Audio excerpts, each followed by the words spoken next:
And now, a conversation with Brenda Siegel. She's the Democratic nominee for governor of Vermont this year. She's from Newfane. She's 45, a policy advocate and single mom who reminds audiences she knows firsthand what living in poverty feels like.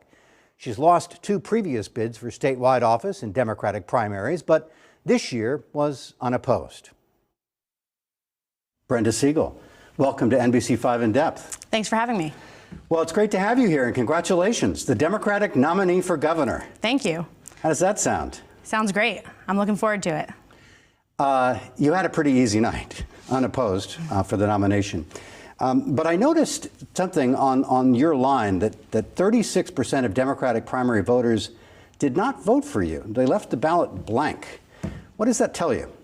It tells me a bunch of things. There were a lot of really very contested primaries, and I was definitely going to win this one. So many people, I'm sure, went in and marked off what they needed to for the people that they were supporting.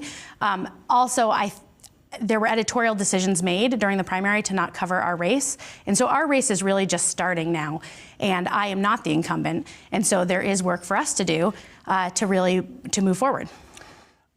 You have a mountain to climb here. You're up against one of America's most popular governors. I think the last thing I saw was from Morning Consult, said he was the 4th most popular governor in the country. So you have to make your case. What is your lane here as you challenge in the general a governor who appeals to a lot of Democrats and independents? You know, I think that in the last 6 years, we have to look at what has really gotten better for Vermonters. If we look at the climate crisis, those bills are getting vetoed, and it's not getting better, it's getting worse. If we look at the housing shortage, that has been coming for a long time. It is not getting better, it is getting worse. If we look at the overdose crisis, this governor has presided over the most death in the history of our state and keeps vetoing the bills.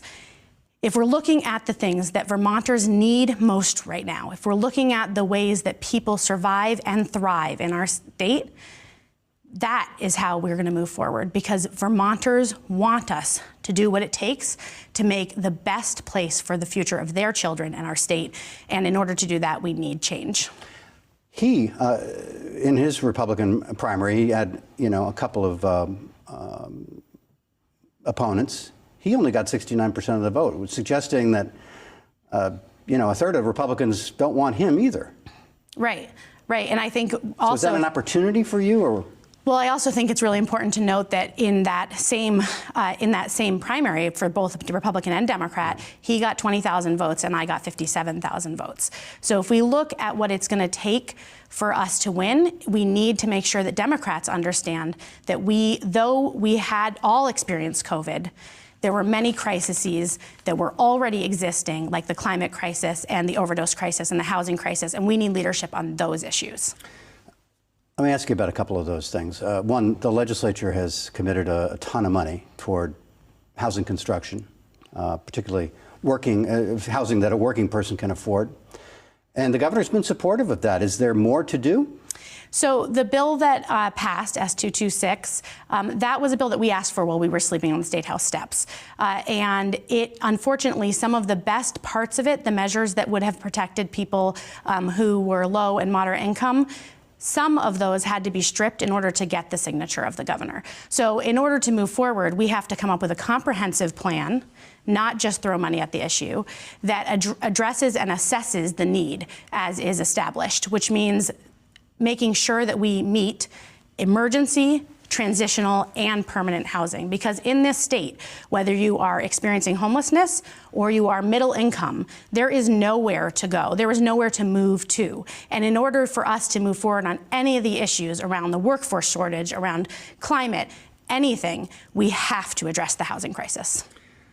What about the shortage of police officers? Does that concern you? It seems that public safety is really an emerging issue here. I'm wondering why we have the shortage that we do, and whether you would support ending qualified immunity for law enforcement officers. I do support ending qualified immunity.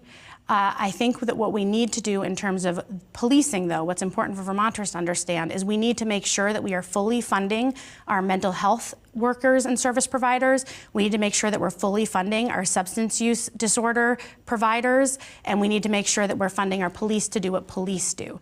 But it doesn't help or make our communities more safe at all if we put all of that work on police officers. It isn't fair to them, and it isn't fair to our communities.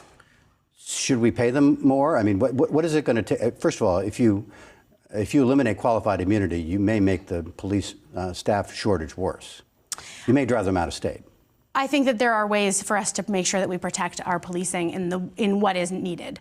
I also think if we look towards Brattleboro, the police chief there is doing some innovative work, and she's bringing in more police officers and more workforce.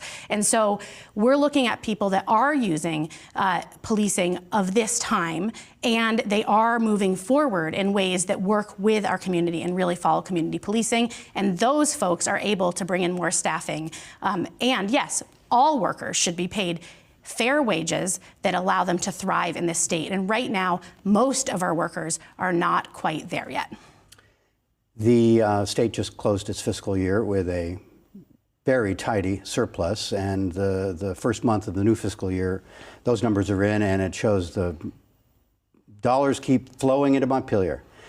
What should we do generally with a Siegel administration when you have surpluses? Do you spend it? Do you save it? Do you return it? We have a lot of issues in the state that need to be addressed, so we should be addressing those issues. When we lift people from the bottom up, when we make sure that we are working on housing, when we make sure that we are working on the economy and our workforce shortage, and especially childcare, when we work on those issues and we lift from the bottom, that's how our economy grows, and we create a long-term positive trajectory for our economy. If we don't make strategic investments right now while we have the resources to do it, then we're really shooting ourselves in the foot in the long term. Polling indicates that there are some Vermonters who sort of like a Republican governor given a Democratic legislature. We see that in other New England states.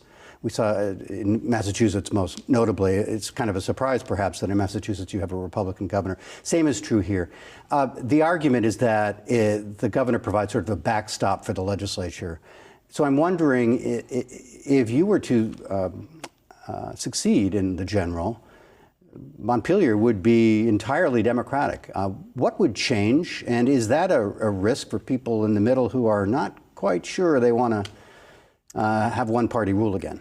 Well, there isn't any governor that ever rubber stamps what the legislature wants. But right now, we have a governor that won't sit at the table until the work is done. And that's the problem. When you have a legislature that is willing to work with the governor and the governor won't come to the table, that's how you end in vetoes. There is no reason for us to be ending in the number of vetoes we have right now because the legislature is willing to work with him.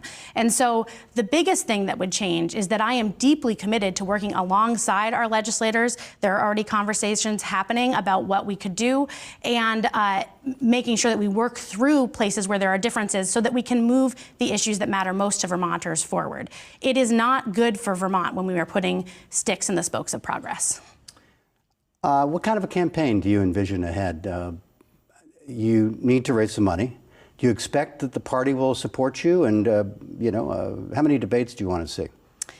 I think robust amount of debates is really important because it allows Vermonters to really see the differences and the change that can be made and the opportunities that are there for them. I do also will definitely get the support of the party. I have it already. I have the endorsement of Howard Dean and Senator Acacia Ram and Senator and hopefully soon to be Congresswoman Becca Balint and all of our legislative leadership. So I have no concerns about that at all. And I'm looking forward to a robust primary where Vermonters are given a real choice and looking forward to becoming Vermont's next governor. Will you campaign with David Zuckerman, for example, who's pretty well known and did, captured the nomination last week? Oh yeah, I support Lieutenant Governor. I support the entire statewide slate of and the entire slate of up and down the ballot. I think it's essential in this critical time when we see what's coming from Washington on reproductive and civil liberty that we have proactive leadership, and that's what I'm seeing in this race. Is this the year of the woman?